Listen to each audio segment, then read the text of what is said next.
Hello and welcome. Today I wanted to talk about masking, as it is a topic that came of interest of me today. I'm interested in what it is, if I do it, and if so, how am I doing it? How am I masking?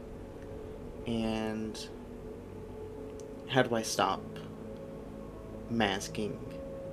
And what does it mean to stop masking? I'm also interested in what is the reason behind masking and all that goes in and out of that. But what is masking? I don't really know, to be honest. I get that it is faking emotions, faking thoughts, just giving off a false image, right? It's kind of blending in, being a mimic of others, or just trying to mimic some idea in your head to others. It's being inauthentic. It's a choice to hide your authenticity and to be inauthentic. Or maybe it's not even a choice sometimes. You just don't even realize the habit of it, of masking. You're just habitually inauthentic, you know? So, do I mask? I don't really know. I suspect I do. That's why I'm making this video. Earlier today. It's about 11:37 at night right now. But earlier today, that came as a big question to me as I went down a thought train, rabbit hole. Rabbit hole, is that the right word? Whatever. Just going down that train of thought, And, the ways I was investigating that I possibly mask is that, I often am laughing and smiling at everything. And everything is not as much of a, what you call it? Not overestimation, over-exaggeration, that's the word. It's not so much of an over-exaggeration.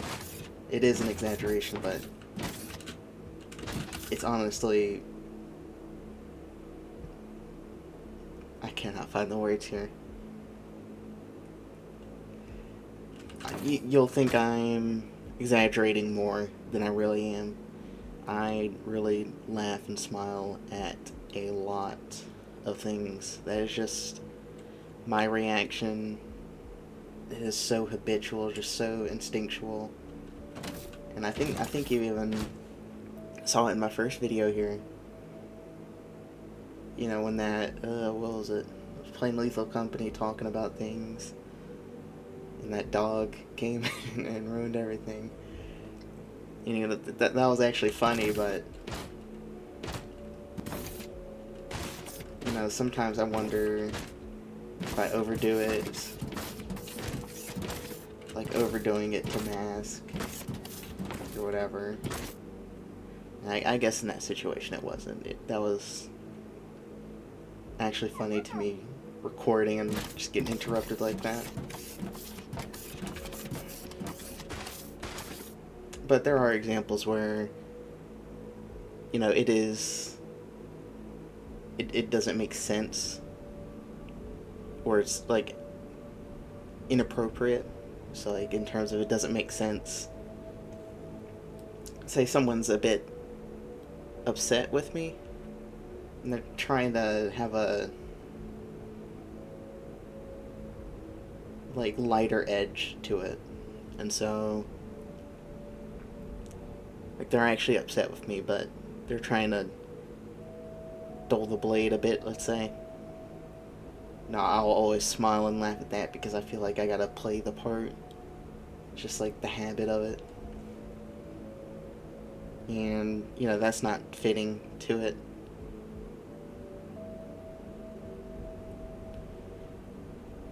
And inappropriate. A recent example is at work. We got super busy, right? And my approach to it is we'll eventually get through the rush. I work in a food place, so we'll eventually get through the rush of it all. And I don't really worry about it. I just do the work of the next few hours, and I know I'll be out of there after that, so I don't really get frustrated or worry about it so much, right? But my coworkers, actually, two of them, they were getting frustrated with. Why is that not working? Sorry. But yeah, they were getting frustrated. Because it's a bunch of big old rush. We don't have enough people. Some things happen that shouldn't have because of other people leaving early. People were frustrated, and I was taking that as everything they said, like being frustrated, like, oh my gosh, it's so much. This is such bullshit. They didn't say that, but that's what they meant. It's such bullshit. There's so much, and I just took it as a laugh because I just smiled and laughed because to me it's like, oh, they're talking about the absurdity of it, like, oh, it's funny how absurd it is. You can make anything into humor if you know how to do it right. Even with things like dark humor, you find a way to make yourself smile and laugh about things. You just have to get creative sometimes. But I was, at the same time as this, I'm trying to work on being more, connecting to others, let's say. I was trying to connect with their frustration and actually address it better. Even if addressing it just meant not being, just not laughing and smiling and trying to take it a bit more seriously. But, that, what I suspect is a mask of just laughing and smiling, that's just so habitual that it's really hard to catch because you gotta be right on it. It's like, that thing at the doctor where you get hit at the knee and you go, you jerk. That's sort of the feeling I get. It's just reaction. It's just people do stuff and I smile and laugh. Reaction, right? But what is the reasoning behind that? Why is the reaction just a smile, laugh, do all that?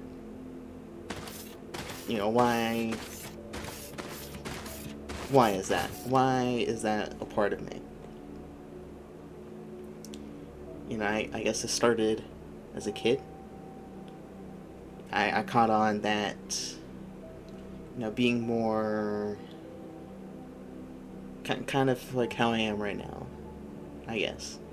More flat, less emotion, just more neutral, I caught on that being like that around a lot of situations was not acceptable to others. For most people, it's just like weird. Some people just like actually found it unacceptable and got angry at me and tried to make me change that.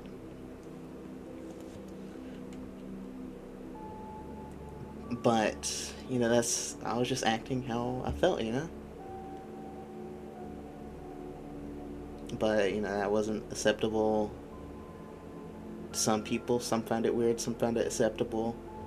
And nearly everyone was in one of those two camps. So, very alienating. And, I caught on to that. Just like all these people. It's like a existential pressure is what it became, because it's just everyone was in one of those two camps. Very rarely was someone. I mean, I can't even think of an example, really, where someone was like just really authentically like, "Oh yeah, you're a good mate," or whatever. So yeah, I was catching on that people found it weird, and sometimes they would even go as far as to get upset at me and change it to every little thing that didn't fit, right? And I remember that going as far as back as I can remember.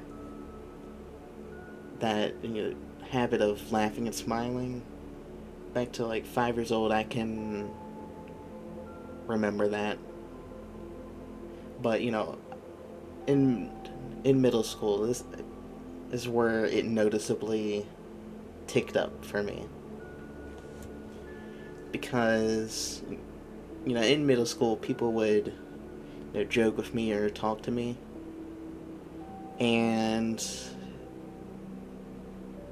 I was still decently flat, like flat affect, not reacting much.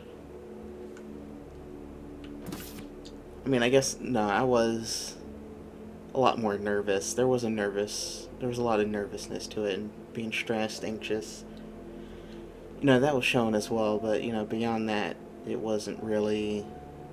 It was just flat. I'm just being nervous and anxious around all these people, but beyond that, flat. And they were the same. They didn't like my not reacting how they wanted, me just not reacting at all. They didn't like it. But at some point, I realized that smiling and laughing, it worked pretty damn well. If I, at least pretty damn well compared to before. It worked really well when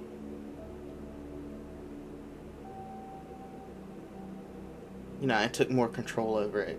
I adopted it as a mask, I guess. And, I started to have success with it. I started laughing and smiling like at a bunch of things, and then, people reacted better to it. They preferred it over me not reacting at all. It was something. You know, I think people started to look at me as childish, innocent, and like socially anxious. I don't know, but people just started to dismiss me more and ignore me more, which was honestly what I wanted. So that was nice. There was also examples where that didn't work so well. I remember this probably would have been in middle school, but I had a truancy problem, which means my attendance to go into school was not good. I was having 20, 30 absences a semester, I think. I don't know if that's too accurate, but a lot of absences. So one day me and my mom, we had to go to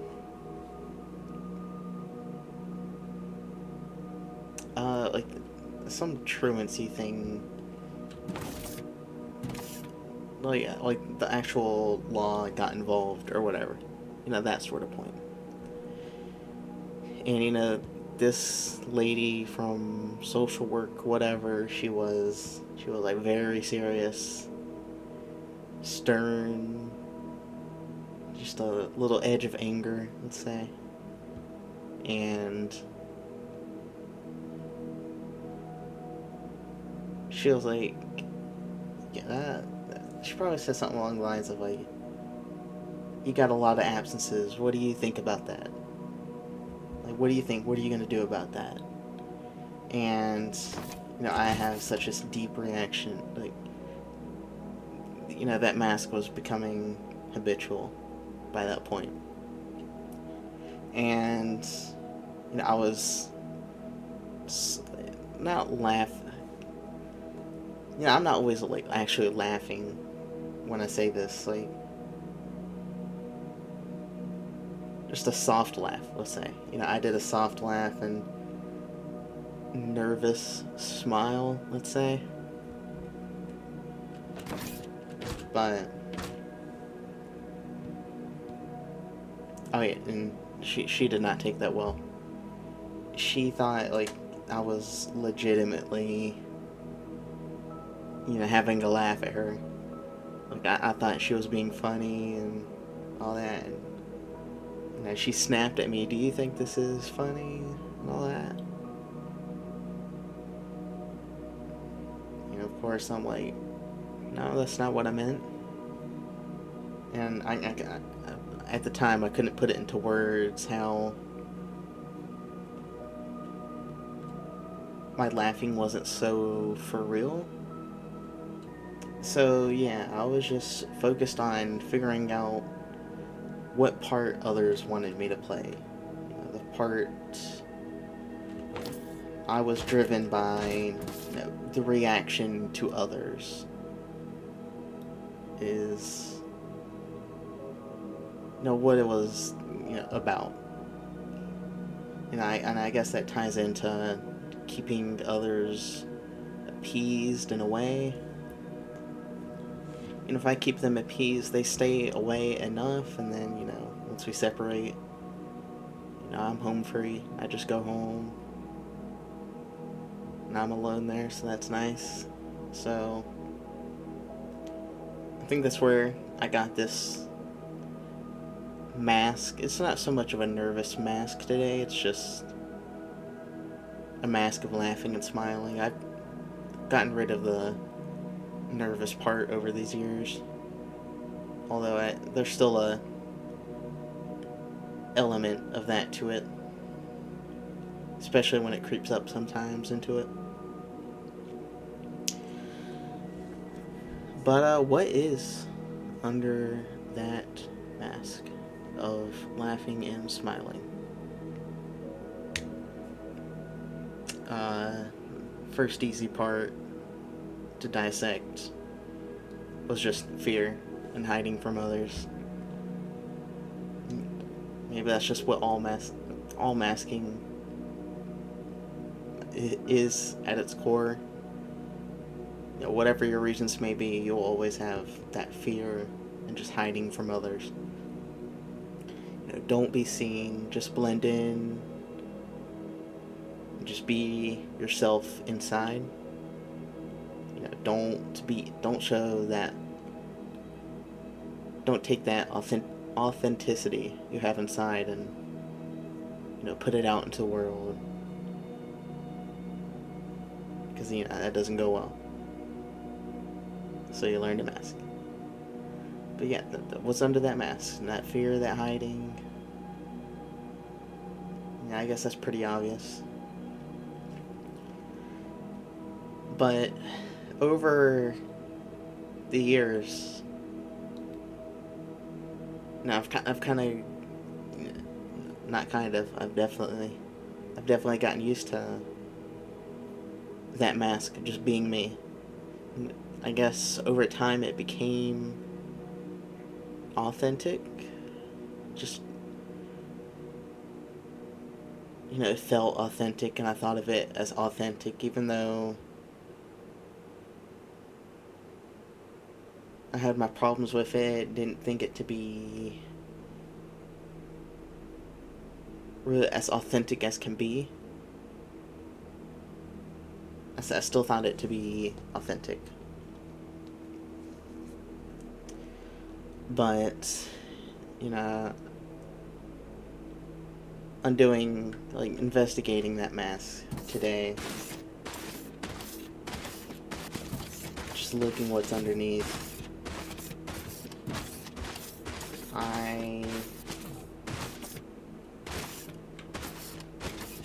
I find that nothingness again.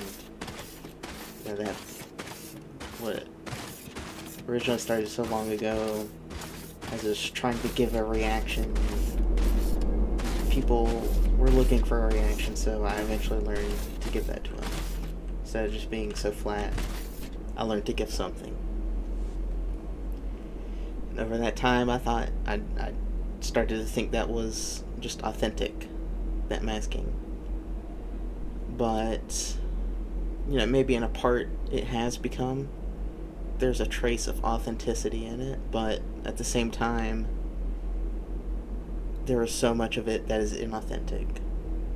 Pulling back that mask and investigating it, I find that nothingness under it again.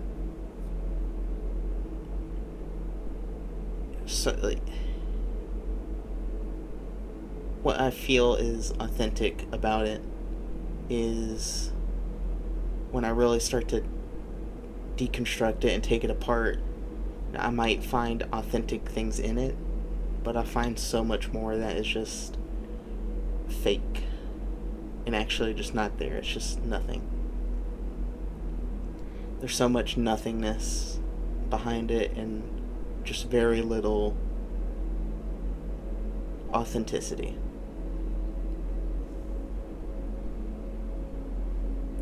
And that is uneasing, uncovering that, but also a bit comforting to know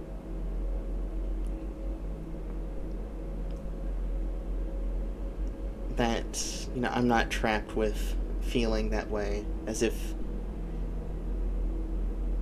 I had to accept that was my authentic self.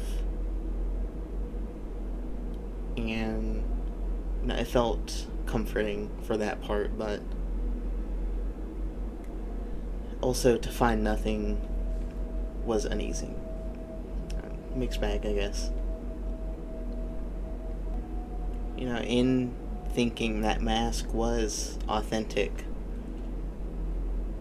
I was hiding things, especially emotions, from myself. If I laugh and smile at things, I kind of think of dark humor with this. You don't have to face pain. If your reaction just habitually is laugh and smile, and it's not habitually to look into it and feel or react to it this way, it's not that, and it's just laugh and smile.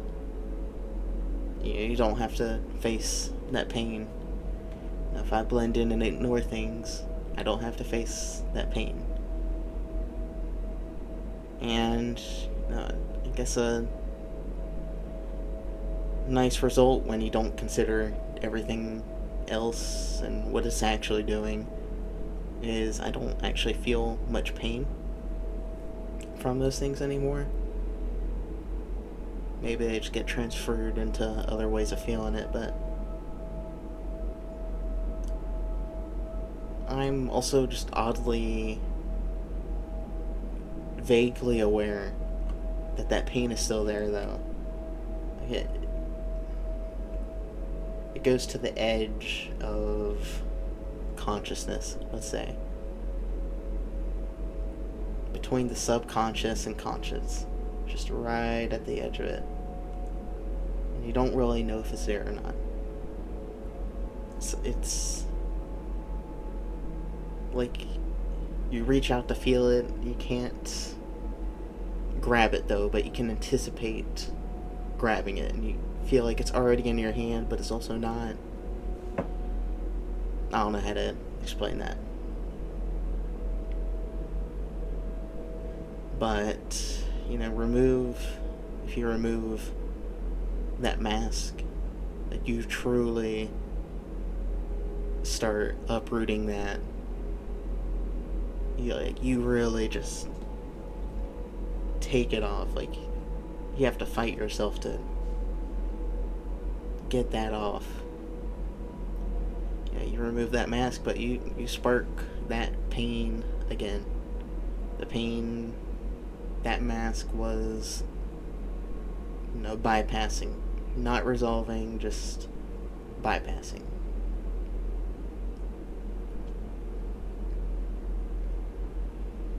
And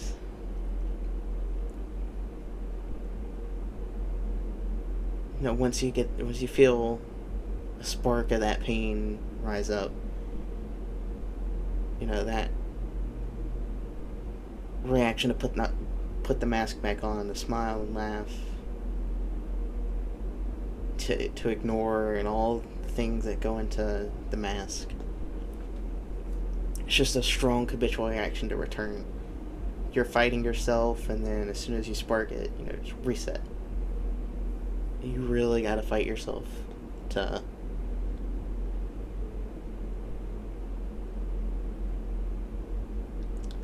feel it. That's a hard thing. Yeah, that was tempting this morning. Hard to. It's not really so hard in the emotional way. It's more trying to do it. The work to do it is hard. The emotions being felt, not so much. Because, the benefit of the mask is you don't feel it much. If I just snap right back, I didn't really get to feel it and have it sit within me for days, weeks, months. Let that pain accumulate. Experiencing it only for a few seconds or minutes. That doesn't really hit you so hard when it's just going to be gone after that. And so, investigating that mask earlier today, seeing what is underneath, seeing how inauthentic it really is. It makes me realize that things done through that mask are not true. Any progress you think you make through that mask is not actually progress as you think of it. You can think of it as progress as masking better, but it's not progress of the self. You're not making progress at being you, at being authentic. You're just making progress at being inauthentic, which obviously is valuable in some way if you're masking. It's a protection. So that is valuable. But connecting to yourself is even more valuable. And that mask is just a road of distraction, making you think that you're making progress with being your authentic self, but you're actually not. Choosing to mask as a kid, and as I said, in middle school, learning how to do it even more effectively, with more success, how to be my inauthentic self, let's say. But, I get the feeling that masking is the best way to live. That even though it may be inauthentic, what I value authentically is best achieved through inauthenticity, which I disagree with. I feel I guess there's a bit of a, I think the phrase is cognitive dissonance. Feeling that both are true, that, masking is the best way to live, but also not masking is the best way to live. But masking is what I got now, not masking. It's more of an ideal future, let's say. But, I want to challenge that feeling that masking is the best way to live. Living through the mask has shown so much limitations in what you can do with it. And, being your authentic self, it removes so many of those limitations. And you start to realize that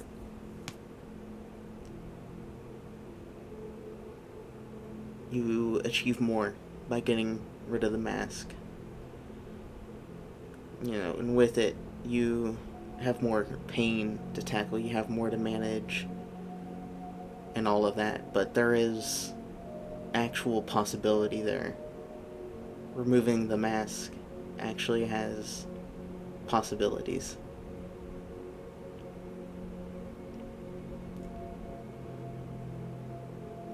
Under that mask, there's nothing. Nothing in that mask is authentic. Under it is fear, under it is pain, but most importantly, under it is you, who you hide. Who you hide even from yourself, which I think is even more tragic than I realize.